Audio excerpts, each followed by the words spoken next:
Good morning বন্ধুরা, সকাল সকাল পৌঁছে গেলাম আজকে দোকানটা খোলার মাত্রই শুরু হয়ে গেল ঝড় বৃষ্টি। এই বৃষ্টি অনেকক্ষণ থেকে হচ্ছে, যেন বৃষ্টি মনে হচ্ছে থামার কোনো নাম নেই। প্রায় 1টা বেজে গেল। তারপর দেখছি ট্রান্সপোর্টের থেকে আমার মাল দিতে এসছে। গতকালকে কলকাতা থেকে আমি ফোনে অর্ডার করে কিছু মাল আনিয়েছি এবং কলকাতা থেকে ট্রান্সপোর্ট করিয়েছি। সেই মাল চলে এসছে আমার দোকানে। দাদা খুব কায়দা করে মালগুলোকে নামিয়ে দিল, কারণ নিচে খুব জল জমে আছে। তারপর সঙ্গে সঙ্গে আমি বস্তাটা খুলতে রেখে গেলাম। আমি কলকাতা থেকেই মাল বেশিরভাগ করাই এবং ট্রান্সপোর্টের উদ্দেশ্যে দিয়ে দিই। আমাদের এখানে পাটনা ট্রান্সপোর্টে মাল বেশি আসে। তারপর সকল মাল খুলে দিলাম। আজকে অনেক মাল এসছে, তাই দোকানটাকে ভালো করে পরিষ্কার করতে হবে। তাই অনেকক্ষণ থেকে লেগে গেলাম দোকানটা ভালো করে পরিষ্কার করতে।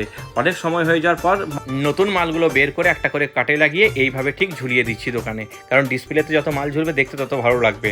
অনেকক্ষণ থেকে সব মালগুলো বের করলাম। এইসব কালেকশনগুলো আজকে নতুন এসছে, মেয়েদের কালেকশন বেশি এসছে আজকে, এবং ছেলেদেরও কিছু এসছে, সেগুলো কালকে আমি দেখাবো আপনাদেরকে। সব মালগুলো ঝুলিয়ে দেওয়ার পর ঠিক এরকম লাগছে।